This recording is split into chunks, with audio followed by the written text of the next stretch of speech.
नमस्कार।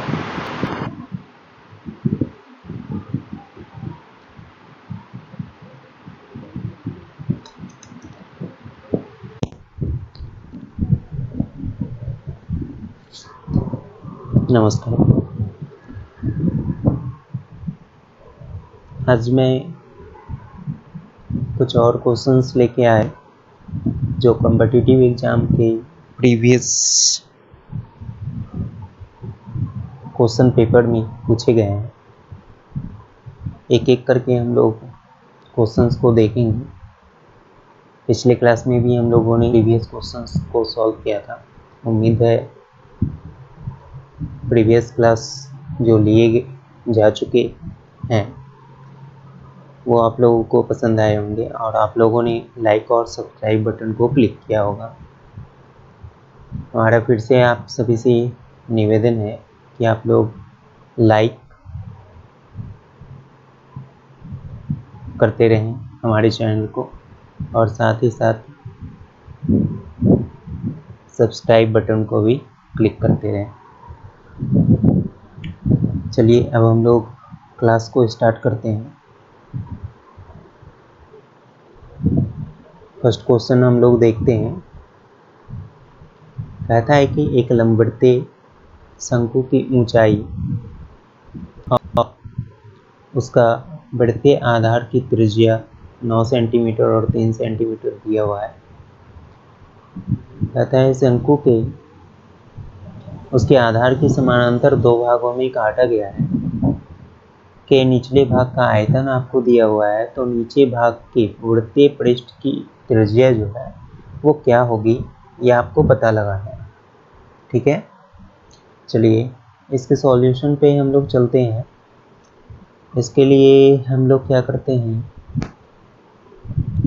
सबसे पहले तो इसका हम कंस्ट्रक्शन बनाएंगे।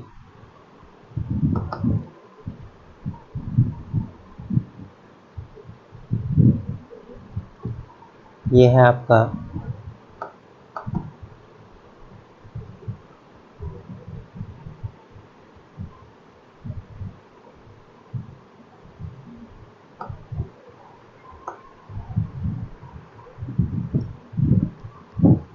इसमें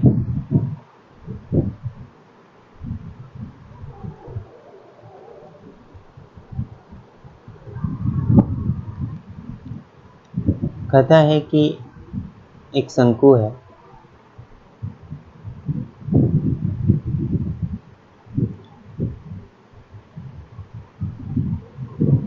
ये आपका शंकु है।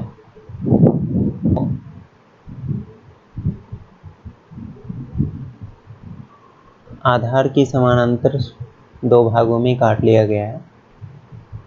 ये हम लोग शंकु का शीर्ष को ए मान लेते हैं, है ना, और इसकी ऊंचाई हम लोग ड्रॉ कर लेते हैं।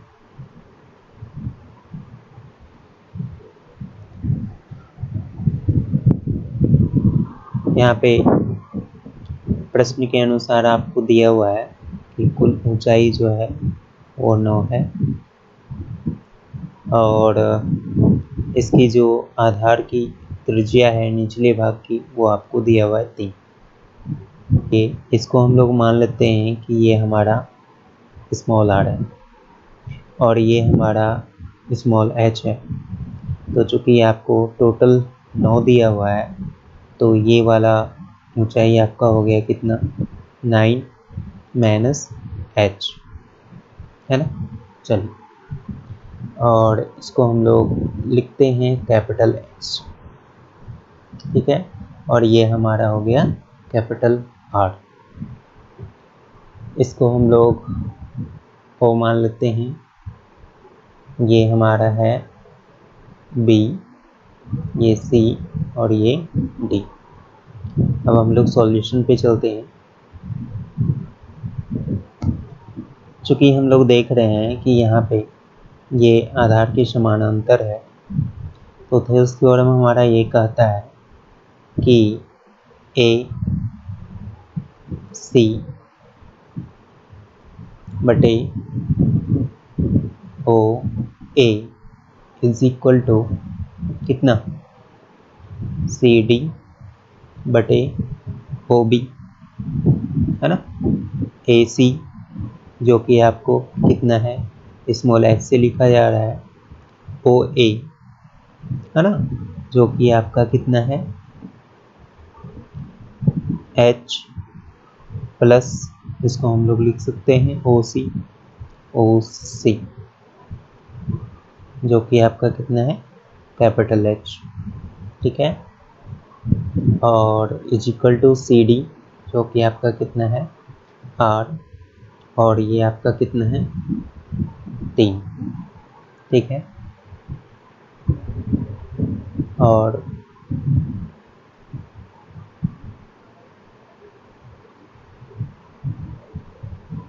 अब यहाँ पे हम लोग देखते हैं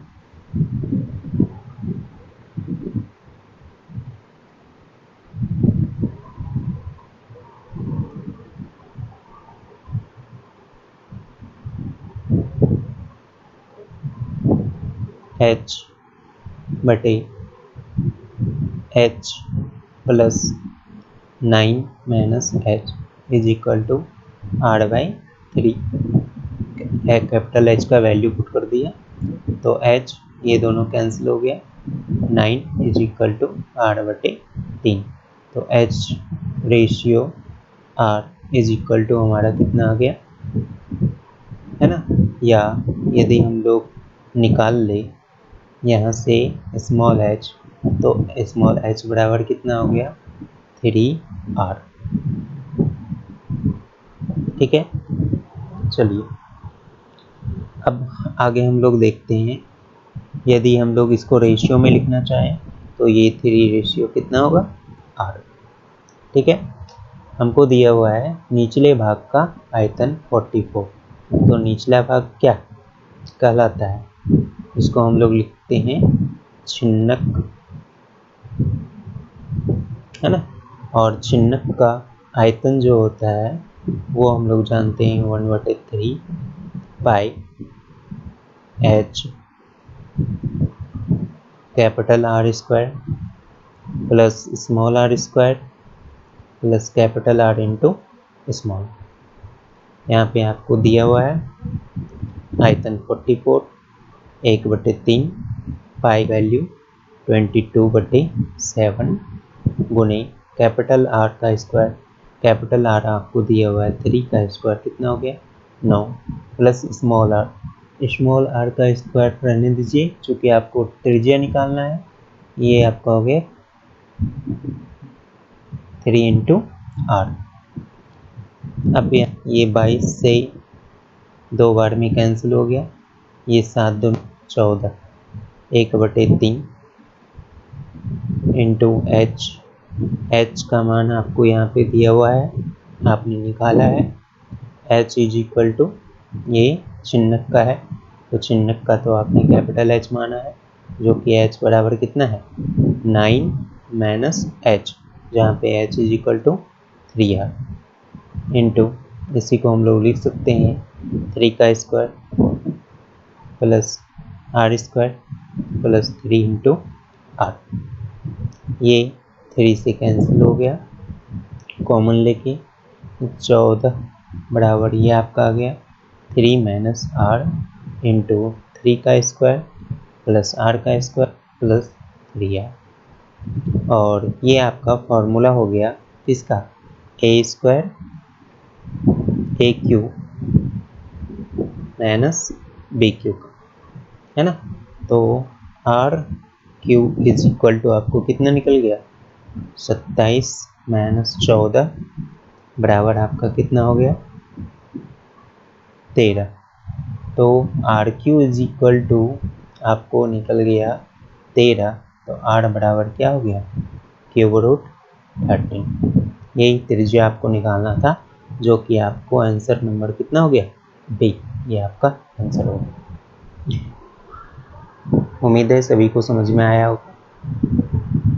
चलिए, तो देर किस बात की है, आप लाइक और सब्सक्राइब बटन को क्लिक कर दीजिए। अगले प्रश्न की हम लोग चलते हैं। अगला प्रश्न आपको दिया हुआ है, एक मोटर बोट स्थिर पानी में, है ना, 10 किलोमीटर प्रति घंटा की गति से चलती थी, और वह नदी में जो है इतना किलोमीटर अनुप्रवाह से चली और वहीं से लौट गई, और कुल 20 घंटे लगे, है ना। और अब हमको कह रहा है कि नदी की प्रवाह जो है वो क्या है, ठीक है। नदी की प्रवाह जो है वो क्या है आपको बताना।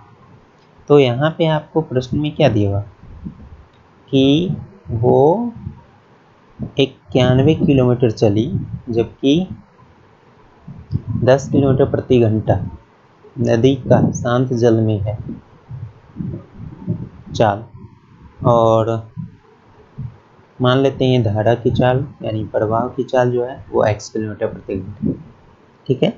तो इस तरह से 91 किलोमीटर अनुप्रवाह में चला, अनुप्रवाह यानी धारा के साथ चलता है और फिर वहां से वापस आता है, ठीक है, ऊर्ध्व प्रवाह में। तो इतना 10 - x, तो प्रवाह में जब चलता है तो धारा की 9 की चाल जो है वो 10 + x हो गया, और धारा की विपरीत दिशा में 9 की चाल 10 - x हो गया। इस तरह से जाने और वापस आने में कुल मिलाकर कितने घंटे लगते हैं, तो 20 घंटे लगते हैं। अब इसको सॉल्व करना है। सॉल्व करने के लिए आप यहाँ पे देखिए 91, इसका फैक्टर यदि तोड़ते हैं, है ना, तो 13 × 7 होता है। तो आपका 13 × 7 दैट मीन्स ये आपका 13 आएगा, ये आपका कितना 7, और 13 × 7 कितना होता है 20, है ना। तो 10 में से कितने जोड़ेंगे जो आपका 20 होगा, ये 13 होगा 3, और 10 में से कितने घटाएंगे जो 7 आएगा 3, अतः आपका प्रवाह की चाल जो है वो कितना आ गया 3 किलोमीटर प्रति घंटा। इस तरह से आपको कॉम्पिटिटिव एग्जाम में, है ना, खुद से रीजनिंग लगा के आपको वैल्यू निकालना, चूँकि आपके पास समय कम से कम होता है और क्वेश्चन को ज़्यादा से ज़्यादा अटेम्प्ट करने के लिए हमको प्रत्येक क्वेश्चन में कम से कम टाइम देना पड़ता है। यदि हम कम से कम टाइम देंगे प्रत्येक क्वेश्चन में, तो ज़्यादा से ज़्यादा क्वेश्चंस को हम लोग अटेम्प्ट करेंगे, ज़्यादा से ज़्यादा मार्क्स हम लोग अचीव करेंगे। तो इस तरह से रीजनिंग आपको लगाना पड़ेगा कॉम्पिटिटिव एग्जाम में, है ना, ताकि आप ज़्यादा से ज़्यादा मार्क्स को प्राप्त कर सकें। चलिए, ये सॉल्यूशन भी आपको पसंद आया होगा। आप सभी से रिक्वेस्ट है आप लोग लाइक और सब्सक्राइब बटन को भी क्लिक करते रहें। अगले प्रश्न की ओर हम लोग चलते हैं। अगले प्रश्न में आपको दिया हुआ है ए की आई बी की आई का अनुपात जो है इतना दिया हुआ, और 5:3 के अनुपात में उसने व्यय किया, और 4:1 के अनुपात में वो बचत करता है। तब आपको ए और बी दोनों कुल मासिक बचत जो है वो 5,000 रुपये की करता है, तो बी की मासिक बताना है। आपको ऑप्शन दिए हुए हैं। चलिए अगले इस प्रश्न को हम लोग देखते हैं। दोनों की आय आपको दिया हुआ है 2:1 के अनुपात में। तो पहला आपका हो गया आय 2x, जिसमें से इसने कितने रुपए की बचत किया 5,000 रुपये, और अब इसके बचत जो है का अनुपात कितना हो गया 5 अनुपात, तो यहाँ पे देख रहे हैं दोनों बचाया कितने रुपए 5,000 रुपये, यानी दोनों की बचत का अनुपात क्या होगा बराबर हो गया, है ना। दोनों ने कुल जो है बचाया 5,000 रुपये मासिक, ए और बी दोनों, ठीक है।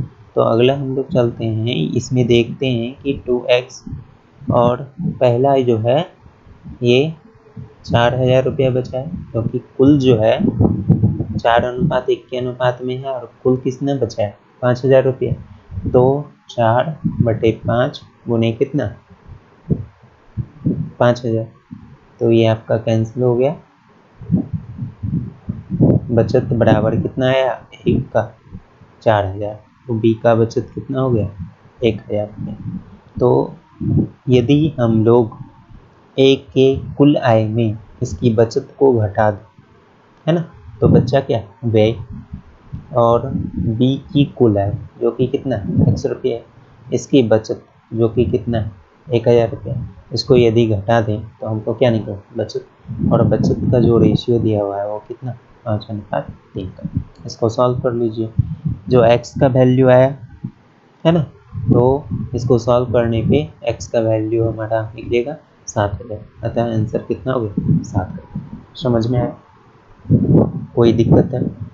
कोई दिक्कत है तो कमेंट बॉक्स में कमेंट कीजिए, या हमारे डायरेक्टली व्हाट्सएप नंबर पर व्हाट्सएप कीजिए 9162383349। आप हमारे वेबसाइट को लॉगिन करके नोट्स प्राप्त कर सकते हैं www.yogyamathsclasses.com। इसमें एसएससी से जुड़े बहुत सारे प्रश्न आपको दिए हुए हैं और इसमें ट्रिक्स भी आपको दिए हुए हैं जो कि आपको कॉम्पिटिटिव एग्जाम में बहुत ही मदद करेंगे। आपको कई सारे फार्मूला भी मिलेंगे अलजेब्रा की बेस का। अलजेब्रा में जैसे हम लोग x + 1/x = यदि a है तो x² + 1/x² क्या होगा, है ना, तो a² - 2x³ + 1/x³ क्या होगा। तो इसको निकालने के लिए डायरेक्टली हम लोग करेंगे a³ - 3a, है ना, x⁵ + 1/x⁵ कैसे निकालेंगे, तो x⁵³ + 1/x⁵ into x² + 1/x² x + 1/x। इस तरह से बहुत सारे फॉर्मूले वहाँ पे मिलेंगे, है ना। यदि आपका x + 1/x √3 हो तो x⁵ और +1 0 होता है ना। इस तरह से बहुत सारे फॉर्मूला मिलेंगे। और इस टर्म में यदि पावर का अंतर 6 हो तो अंतर जो है पावर का 6 रहने पे आपका वैल्यू जो है उसका 0 होता है। जैसे कि यदि आपको दिया हुआ है x⁵96 और +x⁵90, है ना, तो इसका पावर का अंतर कितना है, 6, इसका वैल्यू कितना मिलेगा, 0। इस तरह से बहुत चीज़ वहाँ पे समझाए गए हैं नोट में।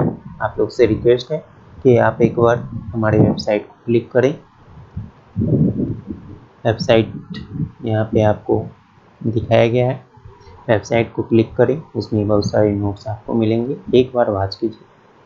बहुत सारी प्रॉपर्टी भी मिलेंगे, ट्रायंगल क्वाड्रिलेटरल के बहुत सारे प्रश्न भी मिलेंगे, हाइट एंड डिस्टेंस के अच्छे ट्रिक्स इसमें दिए गए हैं, है ना। चलिए अगले प्रश्न पे हम लोग चलते हैं। अगले प्रश्न में आपको दिया हुआ है कि 12 तथा 30 के बीच तृतीय अनुपात तथा 9 और 25 के मध्य अनुपात कितना होगा, है ना। तो 12 और 30 का तृतीय अनुपात x मान लेते हैं, ठीक है। तो x बराबर क्या होगा, तृतीय अनुपात निकालने के लिए हम लोग क्या करेंगे, मध्य अनुपात गुणे मध्य अनुपात बटे प्रथमानुपात, यही करेंगे ना। तो ये आपका कितना आएगा, सॉल्व कीजिए। ये 4 से, है ना, 2 से 6 बार में 15, 6 से 2 बार में ये 5, ये आपका 15, तो 15 पीछे कितना 75, x का वैल्यू आया 75, यानी तृतीय अनुपात निकल गया। फिर कहता है कि 9x और 25 ये मध्य अनुपात हो गया, मान लेते हैं इसको y। तो y निकालने के लिए क्या करेंगे, मध्य अनुपात बराबर √अंडर प्रथमानुपात गुणे तृतीय अनुपात, तो ये आपका 3 गुने 5 बराबर कितना 15। हमको कहता है कि दोनों का अनुपात क्या हो, यानी x अनुपात y आपको निकालना है। ये आपको दिया हुआ है 75 और ये आपको दिया हुआ है 15। ये आपका हो गया 5 अनुपात कितना 1, जो कि आपका आंसर कितना आ गया बी नंबर। समझ में आया? चलिए अगले प्रश्न पे हम लोग चलते हैं। अगले प्रश्न में आपको दिया हुआ है 12 सेंटीमीटर लंबी भुजा वाला समबाहु त्रिभुज, है ना। एक आपका समबाहु त्रिभुज, समबाहु त्रिभुज का प्रॉपर्टी हम लोग जानते हैं कि सभी भुजाएं आपस में बराबर होते हैं, सभी कोण आपस में बराबर होते हैं, है ना। कहता है डी और ई पर 1/3 में बांटता है, बीसी भुजा को डी और ई 1/3 में बांटता है, ठीक है। ये आपका है डी और ई 1/3 में बांटता है, यानी ये तीनों आपस में क्या बराबर। तदनुसार एडी की लंबाई, है ना, क्या एडी की लंबाई जो है वो आपका बताना। तो यहाँ पे एडी की लंबाई रूट, इसके लिए डायरेक्ट फॉर्मूला √7/3 इंटू भुजा, है ना। तो यहाँ पे मान धर दीजिए √7 गुने 3 गुने भुजा बराबर आपको दिया हुआ कितना 12, ये 4 से कैंसिल हो गया 4 कितना 3। ये आपका आंसर हो गया 4 कितना 7, आंसर आपका हो गया कितने नंबर सी नंबर। चलिए अगले प्रश्न पे हम लोग चलते हैं। कहता है कि एक लंब पिरामिड का आधार जो है वो वर्गाकार है। चलिए ये आपका एक लंब पिरामिड के आधार जो है वो आपका वर्गाकार है। मान लेते हैं इसको ए बी सी और डी। तो पिरामिड का आधार हो गया वर्गाकार। इस पिरामिड को हम लोग खोल देते हैं तो ये इस तरीके से आएगा।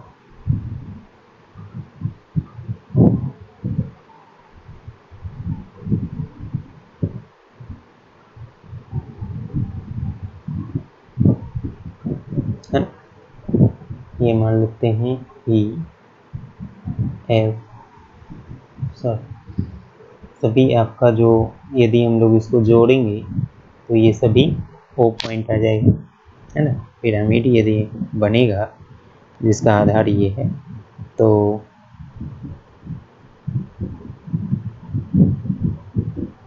इस तरह से ये बनेगा, है ना। ये आपका आधार हो गया वर्गाकार। इसी को हम लोग खोल दिए चारों पट को, ये पट ये पट ये पट और ये चारों को नीचे गिरा दिए, है ना। तो ये चारों नीचे गिर गया तो इस तरह का है। चलिए आपको दिया हुआ है विकर्ण, विकर्ण जो है आधार का ये आपको दिया हुआ है 24, है ना।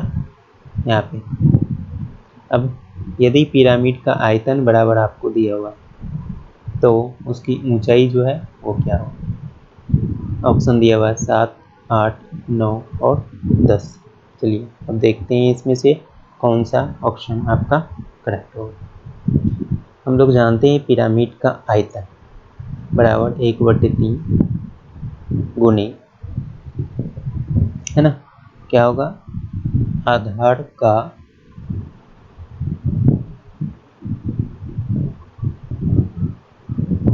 क्षेत्रफल किसी भी पिरामिड का, जरूरी नहीं है कि ये वर्गाकार आधार वाले पिरामिड का है, गुने ऊंचाई, ऊंचाई को ऐसे लिख देते हैं 1/3 गुने आधार आपको दिया हुआ है आयतन कितना 1728 घन सेंटीमीटर।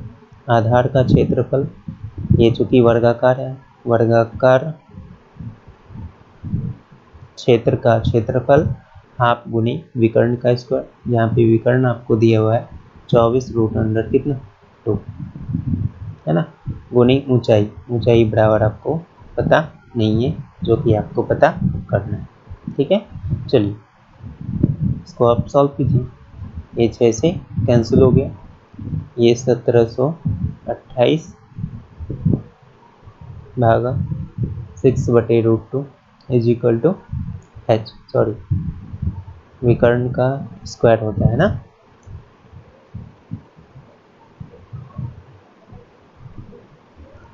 आप गुने विकर्ण का स्क्वायर गुनी ऊंचाई है ना। 1728 बराबर 1/3 गुने आधार, ये 24 गुने 2 गुने 24 गुने कितना ऊंचाई, ये 3 दूनी 6, ये 2 कैंसिल हो गया, इनसे ये 8 बार में है ना। अब इसको सॉल्व कर दीजिए तो h इज इक्वल टू ये 1728/8 गुने 24, इसको सॉल्व करेंगे तो ये आपका आएगा 9। ठीक है, ऊंचाई हमको निकालना था, ऊंचाई बराबर कितना निकल गया 9, ये आपका हो गया आंसर। अगर यदि हमको निकालना रहता वक्र सतह का क्षेत्रफल यानी लेटरल सरफेस एरिया या कर्व सरफेस एरिया, तो लेटरल सरफेस एरिया या कर्व सरफेस एरिया निकालना है तो 1/2 गुने पेरीमीटर ऑफ बेस सभी के लिए इनटू हाइट। ठीक है, अगर यदि हमको L निकालना है यानी क्या स्लैंट हाइट है ना,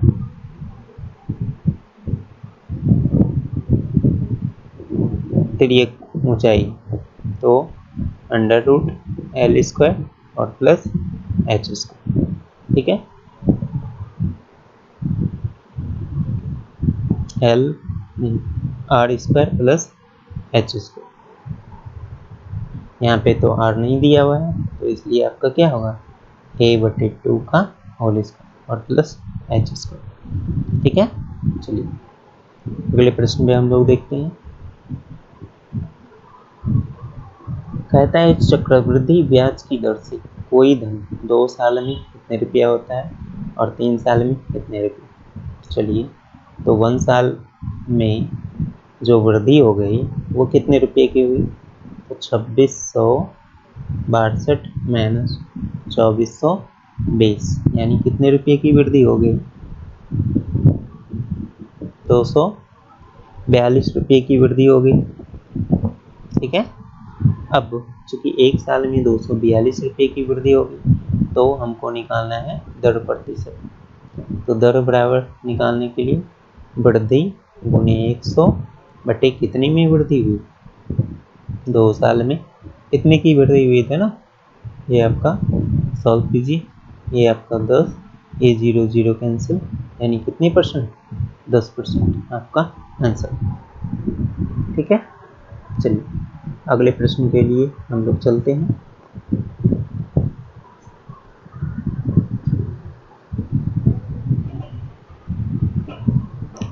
कहता है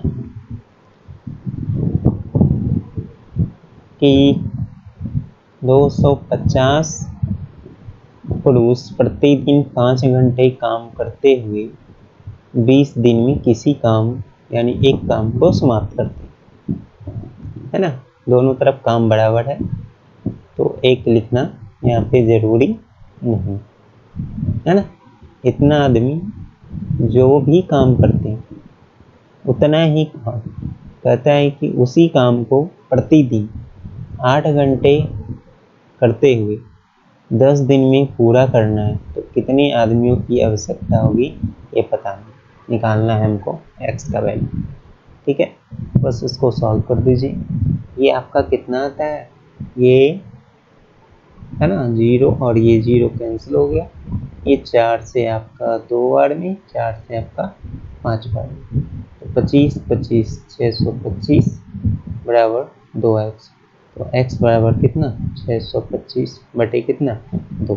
अब देखिए यहाँ पे पूर्णतः नहीं कट रहा है तो यदि आप 2 से इसको कैंसिल करते हैं तो 132.5 आएगा है ना।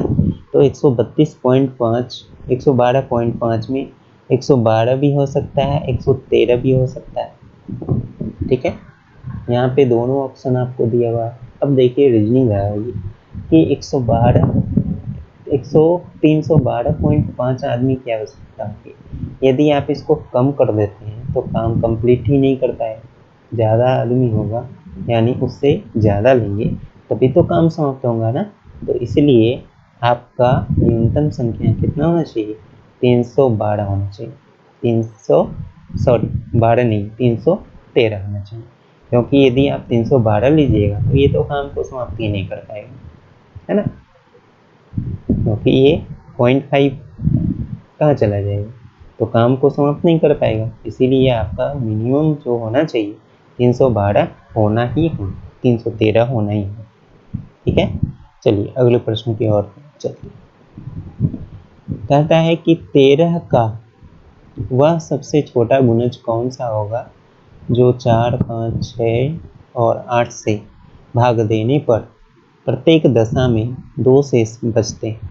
ये ऑप्शन आपको दिए हुए है ना, इनमें से कौन सा ऑप्शन आपका सही होगा वो बताना है। चलिए देखते हैं। सबसे पहले तो हम ये निकालेंगे कि वह संख्या जो कि 4, 5, 6, 7 और 8 से पूर्णतः विभक्त है वो क्या है। तो ये 2 से आपका है ना, 2, 5, 3, 7 और 8, फिर आप 2 से इसका एलसीएम पहले लेना पड़ेगा। तो 1, 5, 3, 7, ये 2, है ना। तो एलसीएम आपका हो गया 8 गुने 5 गुने 7 या 21, 8 25 40 यानी 840। ये आपका हो गया एलसीएम, यानी वह संख्या जो कि पूर्णतः है ना 4, 5, 6, 7 और 8 से विभक्त होंगी, वो है कितना? 840। लेकिन आपको निकालना है कौन सी संख्या?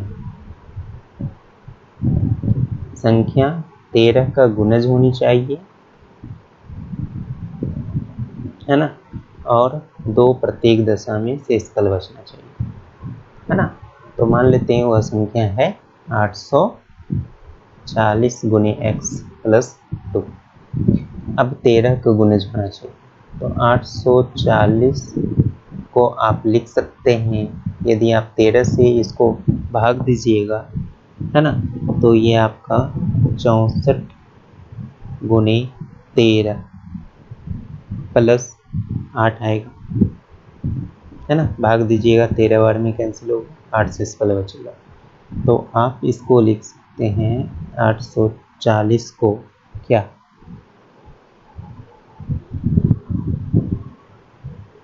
चौसठ गुने 13 प्लस 8 गुने x प्लस कितना 2, फिर ये आप 64 गुने 13 x, है ना, प्लस 8x प्लस कितना 2। अब देखिए यहाँ पे ये 13 का गुणज है, तो ये 13 से पूर्ण रूप में विभक्त होंगे। यहाँ पे हमको बताना है कि ये 13 से विभक्त कब हो, तब तो ये 13 से पूर्ण रूप से विभक्त होगा पूरी संख्या। तो 8x प्लस 2 ये 13 से विभक्त होंगे कब? तो यदि आप इसका वैल्यू रखते हैं 1, तो 8 2 कितना आएगा 10, है ना। यदि x इज इक्वल टू 1 तो 8 प्लस 2 बराबर 10 आता है। ये 13 का विभक्त जो है वो नहीं है, इसलिए 1 जो है पॉसिबल नहीं है। यदि आप इसको 2 लेते हैं तो 8 दूनी 16 प्लस 2 बराबर कितना 18, ये भी 13 से विभक्त नहीं है ना, इसलिए 2 भी पॉसिबल नहीं। x बराबर यदि हम लोग 3 लेते हैं तो 8 या 24 प्लस 2 बराबर ये जो है 13 से पूर्ण रूप में विभक्त हो रही है। अतः x का वैल्यू जो पॉसिबल है वो कितना है 3।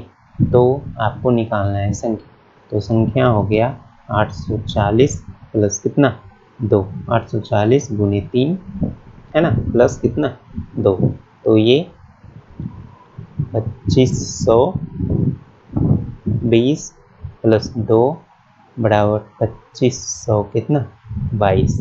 ये आपका आंसर है। तो आंसर कौन सा होगा, सी। ठीक है, चलिए अगले प्रश्न पे हम लोग चलते हैं।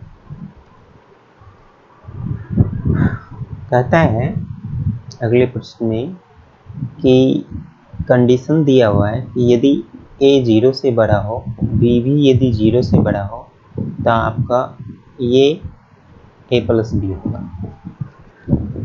है। फिर दूसरा आपको कंडीशन दिया हुआ है a और b के दूसरे सभी मानों के लिए जो है आपको इसको डिनोट करना है इससे। ठीक है, चलिए आपको कहता है इसका वैल्यू क्या होगा, सॉल्व करके बताना।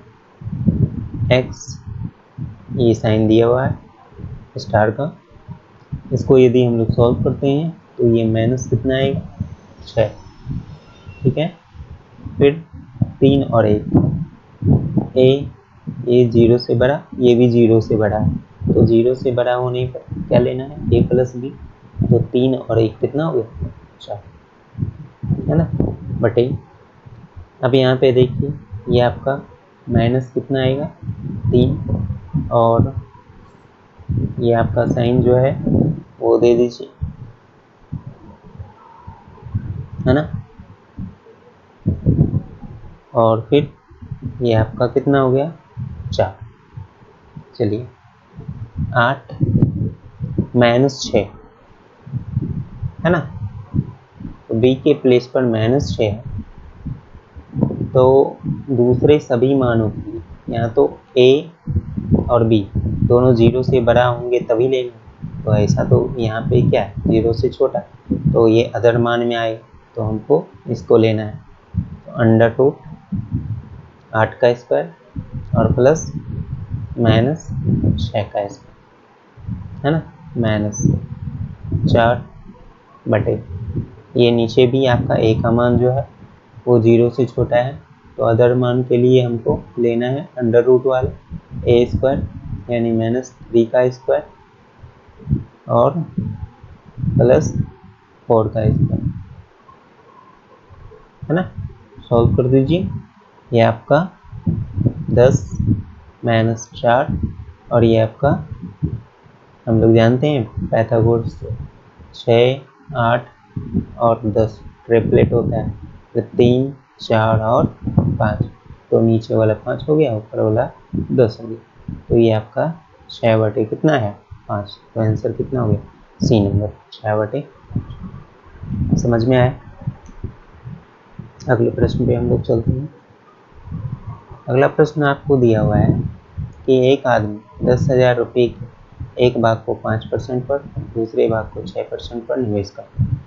5% पर निवेशित धनराशि 6% पर निवेशित धनराशि से इतना रुपया का उत्पादन देती है, यानी उतना रुपया ज़्यादा हमको बेनिफिट देता है। तो 6% पर निवेश की गई धनराशि का कितना है वो हमको बताना है। ठीक है, चलिए इसको हम लोग सॉल्व करते हैं। मान लेते हैं 5% धनराशि पे आपको दी गई राशि है x रुपये, है ना, तो सबसे पहले बेनिफिट जो प्राप्त किए हम लोग 5% पर, वो कितना x धनराशि का 5%, फिर 6% धनराशि पर हम लोग जो बेनिफिट प्राप्त किए वो कितने रुपये का, है ना, तो 6% पर जो हम लोग बेनिफिट प्राप्त किए वो शेष धनराशि 10,000 माइनस x का कितने परसेंट 6%, और इस तरह से कितने रुपए अधिक हम लोग प्राप्त किए, इतना रुपया, है ना। अवश्य इसको आप सॉल्व कर दीजिए। यदि हम इसमें डेसिमल हटाते हैं तो ये आपका 100 100 100 सभी में कैंसिल हो गया, ये आपका है 5x माइनस ये 60,000 minus 6x minus minus plus is equal to 7650। ये 11x बराबर, इसको आप इस तरफ लेके आइए तो ये 67650। x बराबर, इसको काटिए 11×66, 11×1 6150। तो ये x का मान आ गया इतना। आपको निकालना है 6% धनराशि पर, तो 10,000 में इसको घटा दीजिए तो आपका आंसर जो है वो कितना आएगा, 3850 रुपये। ये सी नंबर आपका आंसर है। चलिए अगले प्रश्न पे हम लोग चलते हैं। कहता है कि दो बढ़ती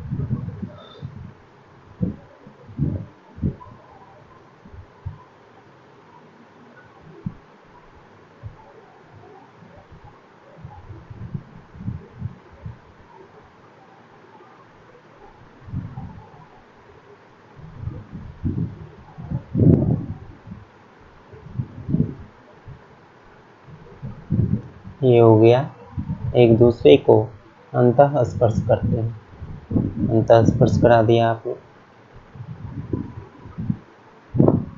ये आप ले लीजिए सेंटर, व्यास, फिर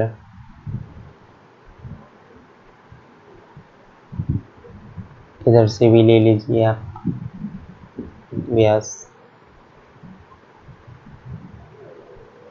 ठीक है, चलिए आपको यहाँ पे कहा रहा है अंतः स्पर्श करते हैं कहाँ पे, पी पॉइंट पर। ये हो गया पॉइंट पी। अब क्या करते हैं, इसको इससे मिला देते हैं, फिर इसको इससे मिला देते हैं, इसको भी इससे मिला दीजिए, इसको भी, है ना। कहता है कि इनमें से कौन सा सत्य है, CPA। ये आपका है AB दूसरे विडित को C और D पर प्रतिच्छेद करती है, तो AB C और D प्रतिच्छेद करती है दूसरे विडित को। हो गया। आपको बताना है कि इनमें से कौन सा कंडीशन सत्य है। CPA ये कौन है ना, बराबर है DPB के,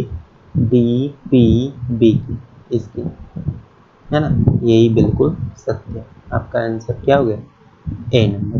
देखिए कैसे, ये कौन 90 डिग्री है, ये दोनों त्रिज्या है, ये कॉमन है, तो RHS से ये दोनों क्या हो गया, बराबर। तो ये कोण में इस एंगल को इस एंगल से हम लोग बराबर करेंगे।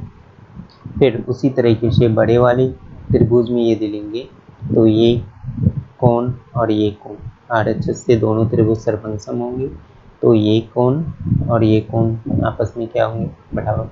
तो इस पूरे कोण में यदि ये वाले घटा दें तो यही बचा। इस पूरे कोण में यदि ये वाले कोण अंतर घटा दें, यानी आपको यहाँ पे हो गया कि AP यदि हम लोग मान ले O कोण बराबर हो गया कोण किसके, BPO के, त्रिभुज सर्वांग से। और फिर यहाँ पे कोण DP है ना, और उल्टा लिखिए इसको, ये कोण CPO ये बराबर हो गया कोण किसके, DPO के। इस दोनों कोण को घटा दीजिए, तो घटाने पे आपको क्या मिला, इस टोटल कोण में इसको घटा दिए तो ये वाला बचा ना, कोण ए पी सी, और इस टोटल कोण में हम लोग ये वाला घटा दिए तो बचा क्या, ये वाला कोण, तो ये आपका बी पी डी है ना। तो ये दोनों आपस में क्या मिला, बराबर, अतः आपका आंसर क्या होगा, ये फर्स्ट होगा। चलिए अगले प्रश्न पे हम लोग चलते हैं। चलिए ये लास्ट प्रश्न था आपका। आज की क्लास को हम लोग यहीं पे समाप्त करते हैं। उम्मीद है ये क्लास आपको पसंद आई होगी। आगे फिर से आपके लिए कुछ प्रश्नों को हम लोग लेके आएंगे। आज के लिए बस इतना ही।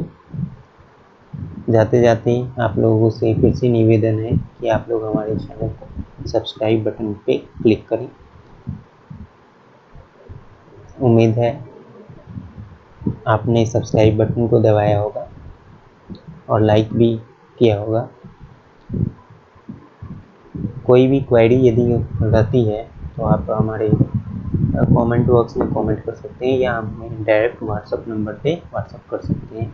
हमारा व्हाट्सएप नंबर 9162383349 है। इस पर आप व्हाट्सएप कीजिए डायरेक्टली, हम ज़रूरी है उसका रिप्लाई देंगे।